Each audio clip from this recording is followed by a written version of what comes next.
No need for the intro in today's video, but have you ever just sat back and wondered while you was watching Monday Night Raw and Tuesday Night SmackDown Live? Have you ever wondered why do so many NXT call-up / superstars never make it to the big leagues in the WWE? Like superstars, for instance, the Kevin Owens of the WWE, the Sami Zayns. Kevin Owens was a little bit more successful than Sami Zayn, but considering the fact that Sami Zayn was actually an NXT World Champion at one point, the superstars like Bo Dallas, these were actual NXT World Championship or at least competitors, and look at that career now. Why did they make it to the top so easily and quickly, or at least in our eyes, it made it look easy? Look at Seth Rollins. He done held every single championship in the WWE except the Cruiserweight and a few women's championships. You know, I wouldn't say he really need those, but it wouldn't hurt for him to possess them and add to his credibility list. But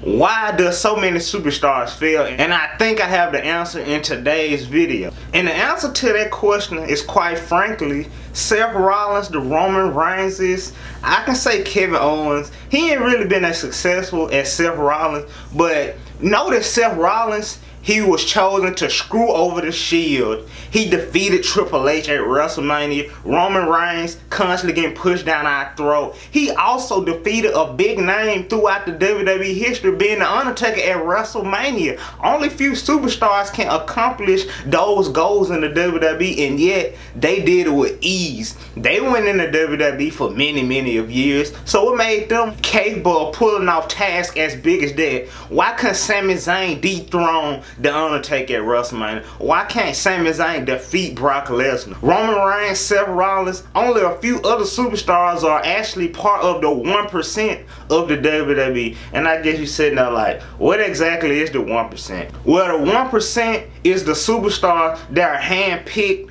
groomed, and chosen by certain authority figures to be our heroes and save us in the WWE. And I do in fact believe that that's why Seth Rollins has been Universal, WWE, US, Intercontinental Tag Team, all of these multiple time world champions. Even though Dean Ambrose wasn't as a big of star as Seth Rollins and Roman Reigns, he didn't have his hand of success just being associated with them. And then, far as the women's division, Charlotte Flair. Ric Flair didn't win no world championships inside the WWE, but since they counted all his 16 world championships combined throughout wrestling, they carried over to the second generation of his daughter, Charlotte Flair. Over there in the women's division, the Sasha Banks, the Bayley, and there's been great female superstars in NXT, and I don't even watch NXT, but just from seeing the little clips of the superstars that was in NXT at that time,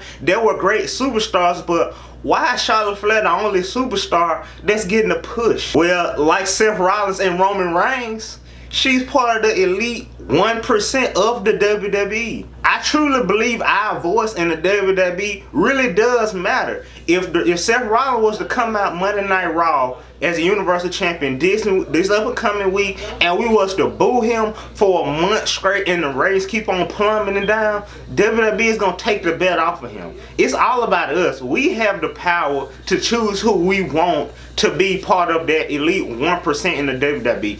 Instagram and social media, Twitter, for instance, superstars that start those trends like push this superstar, push that superstar, the actual authority of the WWE actually listen to that stuff, and we are ultimately in control of these superstars' careers. And Seth Rollins, there's not a single fan out there in the WWE that can say Seth Rollins is trash or he's not a good competitor. And that's another big reason why the Seth Rollins, the Roman Reigns, the Charlotte Flair, they keep getting the opportunity, because for one, we are backing them, and for two, they are actually great competitors between the 4 turnbuckles and those 3 ropes. What prompted me to make this video is Ricochet. You see what Ricochet doing now. He's a high-flying superstar. He's very great to see in the ring, but why hasn't Ricochet broke out in the WWE? I know for at least Ricochet and Aleister Black should have been the SmackDown or either Raw Tag Team Champions when they was red hot, when they first got called up to the main roster. Look at Aleister Black right now. He started cutting vignettes about a superstar that we don't even know. The person that he's talking about that he's gonna make fade to black, We don't even know. And more than likely, Aleister Black is going to be thrusted into a storyline against Andrade, which is managed by Aleister Black's wife.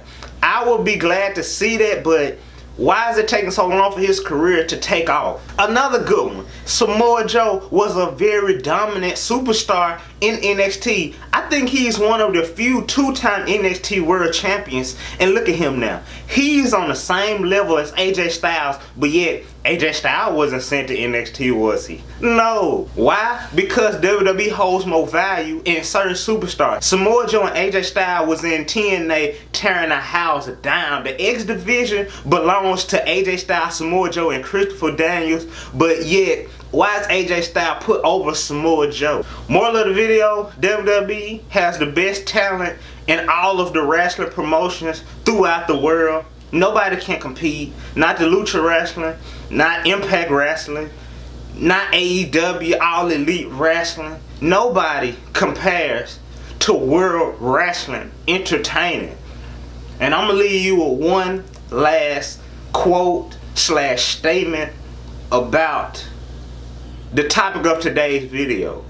Is that WWE indeed stands for Wanyaworld Entertainment.